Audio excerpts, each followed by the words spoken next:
बुंदेलखंड राज्य के एक छोटे से गांव में सुरेश अपनी पत्नी और बेटे के साथ एक छोटी सी झोपड़ी में रहता था। सुरेश के माता-पिता सड़क दुर्घटना में सुरेश के बचपन में ही गुजर गए थे, इसलिए सुरेश के ऊपर बचपन से ही दुखों का पहाड़ टूट पड़ा था। तभी से सुरेश गांव के जमींदार के यहाँ मजदूरी करता है और सुरेश की पत्नी नीतू गांव के सरपंच के यहाँ काम करती है। दोनों पति पत्नी मिलकर खूब मेहनत करते हैं। दोनों के इतने मेहनत करने के बावजूद भी कठिनाई भरा जीवन व्यतीत करते हैं। धीरे धीरे समय बीतता है, गर्मी समाप्त होने लगती है और ठंडी का मौसम शुरू हो जाता है। कुछ महीना बीतता है, खूब कड़ाके की ठंडी होने लगती है। हर साल ठंडी कुछ कम पड़ती थी, लेकिन इस साल ठंडी बहुत ज्यादा पड़ती है। गांव के लोगों का जीना बेहाल कर रखा था।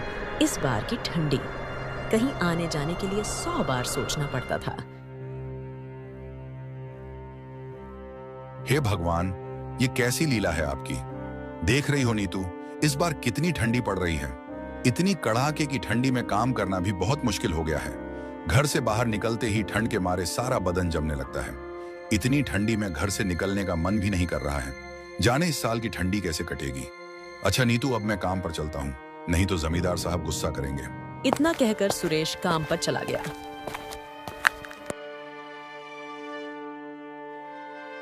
जीतू बेटा, तेरे पापा तो काम पर चले गए, मैं भी अब काम पर जा रही हूँ। मुझे भी बहुत देर हो गई।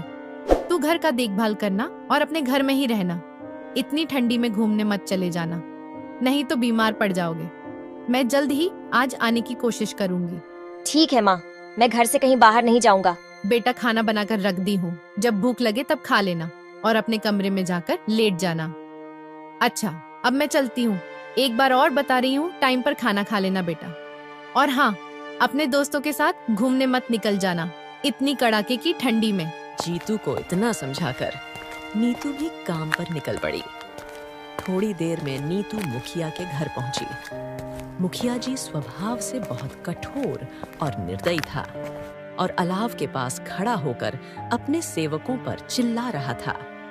तभी मुखिया की नजर नीतू पर पड़ी और तभी नीतू के ऊपर चिल्लाते हुए बोला, नीतू, कितनी देर से आ रही हो? तुम्हें नहीं पता कि ठंडी में मेरे घर के लोग जल्दी से काम खत्म करवाना चाहते हैं। लगता है तुम लोग काम की कीमत नहीं समझती हो। सिर्फ तुम लोगों को बिना मेहनत के ही सैलरी चाहिए।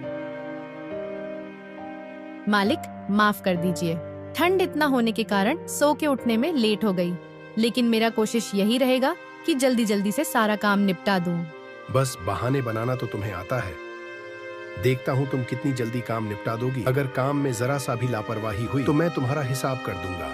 याद रखना, तुम्हारी जगह लेने वालों की कमी नहीं है। मुखिया की यह सब बातें सुनकर नीतू को बहुत दुख हुआ, लेकिन उसकी मजबूरी थी, इसलिए मुखिया की सारी बातें सुन रही थी। कुछ देर मुखिया की बातें सुनने के बाद वह चुपचाप अपना काम करने जा रही थी। तभी वहां मुखिया की पत्नी आ जाती है। क्यों डांट रहे हो नीतू को इतनी ठंड में? ये भी इंसान है, हमारे यहाँ काम करने आई है। आपको थोड़ा सा भी दया नहीं आ रहा है इन सब पर? इतनी ठंडी हो रही है, फिर भी ये काम पर आए हैं। आपको ऐसे नहीं डांटना चाहिए इन सबको। बेचारी ये नीतू अपने बच्चे को घर पर छोड़ कर आई है। तुम्हें नहीं समझ में आ रहा है? ये लोग हमारी सहानुभूति का फायदा उठाते हैं। इन्हें समय पर सबक सिखाना चाहिए, नहीं तो ये सब हमारे सर पर चढ़कर नाचने लगेंगे और कोई भी काम ठीक से नहीं करेंगे। यह लोग ऐसे ही ठंडी का बहाना बनाएंगे। गर्मी भर इन लोगों का यही हाल था और ठंडी में भी इनका यही काम है, सिर्फ बहाना बनाना। नीतू ने कुछ नहीं कहा और सिर झुकाकर मुखिया के पास से चली आई और अपने बेटे जीतू के बारे में सोचते हुए जल्दी जल्दी काम खत्म करने में लग गई। लेकिन नीतू के मन में मुखिया के व्यवहार को लेकर आक्रोश बनने लगा। इधर सुरेश ठंड से कांपते हुए जमींदार के खेत में मजदूरी कर रहा है। जमींदार अपने खेतों का काम करने के लिए सभी मजदूरों पर सख्त निगरानी रख रहा है। सुरेश काम सही से कर रहा है या ठंड के बहाने सुस्ताने की कोशिश कर रहा है? मैं मुफ्तखोरी बर्दाश्त नहीं करता। याद रहे, अगर आज मेरा काम पूरा नहीं हुआ तो मैं एक भी रुपया नहीं दूंगा। नहीं मालिक, पूरी मेहनत कर रहा हूँ। आज ठंड बहुत ज्यादा है, इसलिए हाथ पैर जम से रहे हैं, लेकिन आपका काम पूरा करके जाऊंगा। आप चिंता ना करें मालिक है। हे भगवान, ये कैसी परीक्षा ले रहे हो? इतनी ठंड मौसम में भी काम करना पड़ रहा है। अगर मैं काम पूरा नहीं किया तो जमींदार साहब मुझे काम से निकाल देंगे, तो मेरे घर का खर्चा कैसे चलेगा? नीतू भी उतना नहीं कमा पाती कि जिससे महीने भर का खर्चा चल जाए। सुरेश के चेहरे पर थकान साफ झलक रही थी। सुबह से ही ठंड में काम करते करते हाथ पैर ठंड से अकड़ गए थे, लेकिन फिर भी काम कर रहा था, क्योंकि उसे अपने बेटे जीतू और अपनी पत्नी नीतू के लिए कमाना था। सुरेश जानता था कि मेहनत ही उनका सहारा है। मालिक, थोड़ा काम बच गया है, कल सुबह आकर वो भी पूरा कर लूंगा। ठंड बहुत बढ़ रही है, अब आप मुझे घर जाने की इजाजत दे। मेरे बीवी बच्चे घर पर इंतजार कर रहे होंगे। नहीं सुरेश, आज का काम पूरा करके ही जाना, नहीं तो कल से मत आना। अगर थोड़ा सा भी काम छूटा तो समझ लेना कि तेरी नौकरी गई। और इतना कहकर सुरेश फिर काम पर लग जाता है। दिन धीरे धीरे ढलने लगा। सुरेश इतनी ठंड में किसी तरह काम निपटाकर लौटने का सोच ही रहा था, लेकिन जमींदार ने उसे और देर तक रोक लिया। सुरेश मन ही मन जमींदार को कोस रहा था, लेकिन उसे कुछ कहने की हिम्मत नहीं जुटा पा रहा था, क्योंकि उसकी मजबूरियों ने उसे चुपचाप करा रखा था। और इधर ठंडी अपने चरम सीमा पर थी। गांव के लोग ठंड से कांपते हुए अपने अपने घरों में अलाव जलाकर बैठे हुए थे। कुछ लोग तो बिस्तर में पड़े हुए थे। अलाव जलाना भी मुश्किल हो गया था, क्योंकि सूखी लकड़ियों की कमी हो गई थी। इस बार की तो ठंडी में गरीब परिवार के लोग और भी दुखी थे। वो 2 वक्त की रोटी भी नहीं जुटा पा रहे थे। गांव का चौपाल, जहां गर्मी के मौसम में लोग बैठकर बातें किया करते थे, अब सूना पड़ा था। ठंड ने हर किसी को घर में कैद कर दिया था। रामदीन, जो अक्सर गांव वालों को इकट्ठा करके कोई ना कोई उपाय बताता था, इस बार वह किसी तरह चौपाल पर पहुंचा। उसने 4-5 लोगों को इकट्ठा करके कहा, बेटा, इस सर्दी के डर से तो हम हाथ पर हाथ धरे बैठ तो नहीं सकते। हमें हिम्मत तो जुटाना पड़ेगा अपने गांव वालों के लिए। अगर ठंड के आगे हार मान ली तो गांव के कई घरों के चूल्हे ठंडे पड़ जाएंगे। लेकिन चाचा, जंगल तक जाने की हिम्मत कौन करेगा? इतनी सर्दी में तो हाथ पैर जम जाते हैं, और इतनी लकड़ियां काटने में तो पूरा दिन लग जाएगा। भाइयों, ये ठंडी बहुत भयानक है। अगर हम सब मिलकर कोई उपाय नहीं करेंगे तो कई लोग इसकी चपेट में आ जाएंगे। हमें कष्ट करके लोगों के लिए लकड़ियां लानी होगी, ताकि हमारे गांव के लोग सही सलामत रहें। अपने गांव वालों के लिए हमें यह कष्ट उठाना पड़ेगा, ताकि हर घर में अलाव जलाने की व्यवस्था रहे। गांव के लोग रामदीन के बातों से सहमत तो हुए, लेकिन डर और परेशानी उनके चेहरे पर साफ झलक रही थी। सब ने मिलकर फैसला किया कि कुछ लोग जंगल से लकड़ियां लाएंगे, जबकि बाकी लोग अलाव जलाने के लिए मिट्टी और पत्थरों की व्यवस्था करेंगे। लेकिन गांव वालों को अंदाजा नहीं था कि आने वाले दिनों में ठंड के साथ साथ और भी बड़ी मुसीबत उनका इंतजार कर रही है। रामगढ़ की यह सर्दी केवल मौसम की मार नहीं थी, बल्कि एक बड़ा इम्तिहान लेकर आई थी।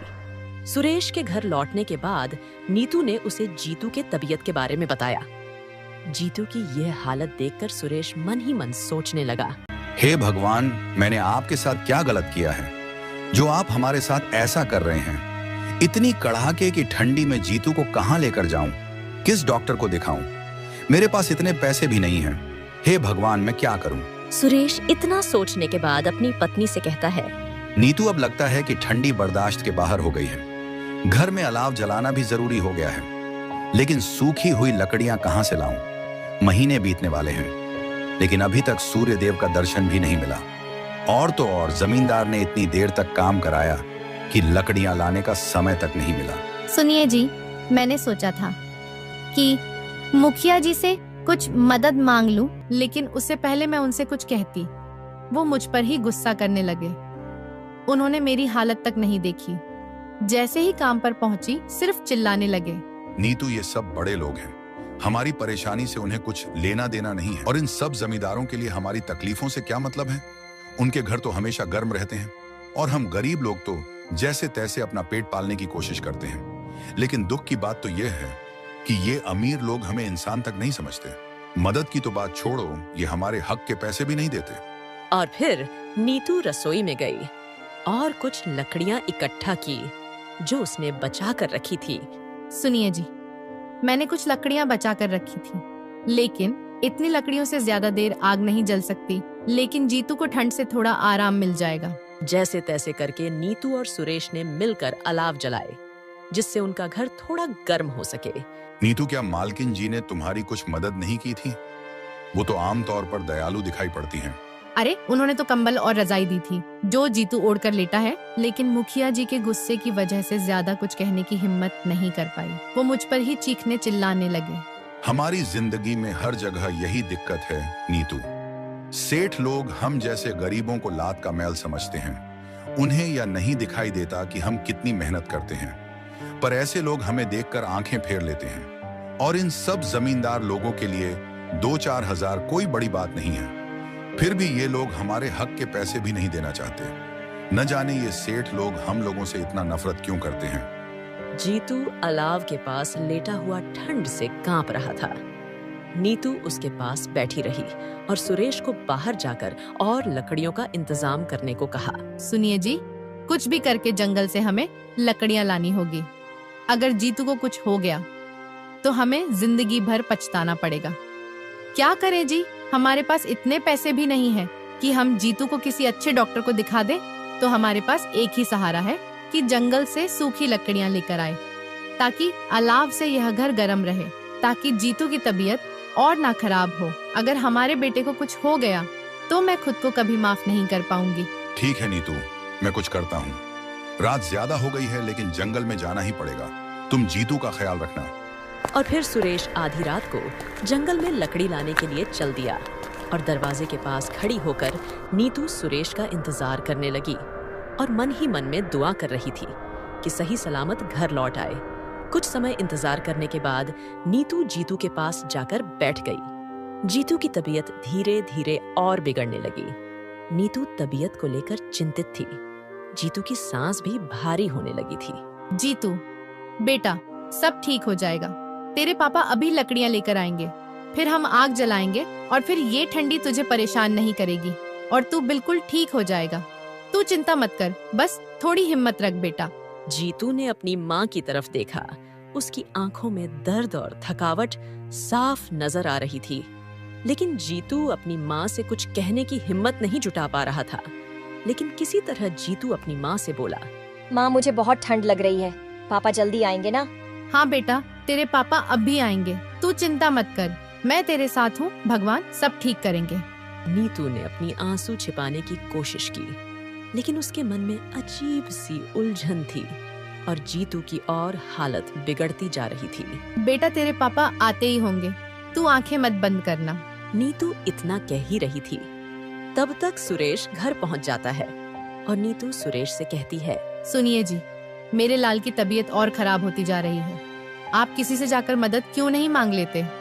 अब अलाव के भरोसे हम अपने लाल को नहीं बचा सकते। हमें जीतू को किसी अच्छे डॉक्टर को दिखाना पड़ेगा।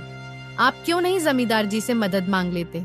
जब आप उन्हें जीतू के बारे में बताएंगे तो जमींदार साहब हमारी मदद जरूर करेंगे। तुम सही कह रही हो नीतू, मैं अभी जाकर जमींदार से मदद मांग लेता हूँ। और इतना कहकर सुरेश जमींदार के पास चल देता है। कुछ ही क्षण में सुरेश जमींदार के पास पहुंचता है।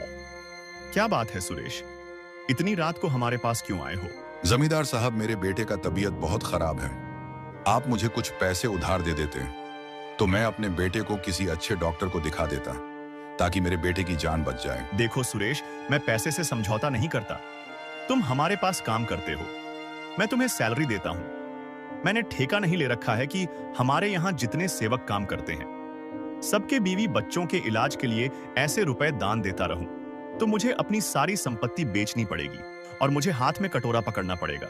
तो तुम जाओ, मैं तुम्हें एक भी रुपया नहीं दे सकता। जमींदार की बात सुनकर सुरेश चुपचाप घर वापस लौट आता है। क्या हुआ जी, जमींदार साहब ने पैसे दिए? नहीं नीतू, जमींदार ने मुझे रुपए देने से साफ मना कर दिया। बोले, मैं किसी का ठेका नहीं ले रखा हूँ जो हर किसी के बीवी बच्चों का इलाज कराता रहूं, और बोले, ना ही इतना बड़ा आदमी हूं मैं। हे भगवान, ये कैसे लोग हैं जो इंसान के जान से ज्यादा पैसे को महत्व देते हैं? ये लोग जितने बड़े आदमी हैं, इनके दिल उतने ही छोटे हैं। नीतू, तुम एक बार मुखिया जी की पत्नी से जाकर कहो, वो बहुत ही नीक स्वभाव की है, वो तुम्हारी मदद जरूर करेगी। मैं जीतू के पास बैठा हूँ। तुम जाकर एक बार उनसे मदद मांग कर तो देखो। ठीक है जी, मैं जाकर देखती हूँ। वैसे तो मेरा हृदय नहीं कह रहा है किसी से मदद मांगने के लिए। जमींदार ने तो जवाब दे ही दिया है। मुझे डर लग रहा है कहीं मालकिन भी जवाब ना दे दे। लेकिन बात मेरे बेटे जीतू की है, इसीलिए मैं मालकिन से जरूर मदद मांगने के लिए जाऊंगी। और फिर नीतू इतनी ठंडी में किसी तरह मुखिया के महल में पहुंचती है और मालकिन को आवाज देती है। मालकिन आवाज सुनकर बाहर आती है और नीतू से पूछती है, क्या हुआ नीतू, इतनी रात को मुझे क्यों बुला रही हो? कोई समस्या है क्या? हाँ मालकिन, मेरे बेटे का तबीयत बहुत खराब है, किसी डॉक्टर को दिखाना पड़ेगा और मेरे पास इतने पैसे भी नहीं हैं कि मैं किसी अच्छे डॉक्टर को दिखा दूं। इसीलिए आपसे कुछ मदद मांगने आई हूँ। नीतू तुम घबराओ मत, मैं अभी पैसे लेकर आती हूँ। मालकिन अपने कमरे में जाती है और 1000 रुपए लेकर आती है और नीतू को दे देती है। बहुत बहुत धन्यवाद मालकिन, आपकी वजह से मेरे जीतू की जान बच जाएगी। मैं आपकी यह एहसान कभी नहीं भूला पाऊंगी। ये कैसी बात कर रही हो नीतू? जीतू मेरा भी बेटा है। अच्छा अब तुम जल्दी घर जाओ और जीतू को कल सुबह किसी अच्छे डॉक्टर को दिखाना। कुछ ही देर में नीतू अपने घर पहुंची। क्या हुआ नीतू, मालकिन ने कुछ पैसे दिए क्या? हाँ जी, मालकिन ने 1000 रुपए दी है और बोली है किसी अच्छे डॉक्टर को दिखाना। नीतू, आज मालकिन ने हमारे ऊपर बहुत बड़ा एहसान किया है। भगवान उनको हमेशा सुखी रखें। नीतू तुम भी थक गई होगी, जाकर जीतू के पास लेट जाओ। हम कल सुबह डॉक्टर के पास चलेंगे। अगली सुबह होती है, खूब कड़ाके की ठंडी पड़ती है, चारों तरफ कोहरा ही कोहरा नजर आता है। लेकिन किसी तरह सुरेश और नीतू अपने बेटे जीतू को हॉस्पिटल पहुंचाते हैं। कुछ समय बाद डॉक्टर आते हैं। क्या हुआ इस बच्चे को? डॉक्टर साहब, ठंड लग गई है मेरे बेटे को, 2 दिन से बहुत बीमार है। किसी न किसी तरह आप मेरे बेटे को ठीक कर दीजिए डॉक्टर साहब। बड़ी उम्मीद लेकर आपके पास आई हूँ। ठीक है, मैं दवा देता हूँ, घर जाकर खिला देना। कल सुबह तक ठीक हो जाएगा तुम्हारा बच्चा। जी डॉक्टर साहब। डॉक्टर को दिखाकर जीतू और उसके मम्मी पापा घर पहुंचते हैं। नीतू जीतू को दवा खिलाती है। अगली सुबह होती है। जीतू पहले की तरह बिल्कुल स्वस्थ हो जाता है। जीतू को स्वस्थ देख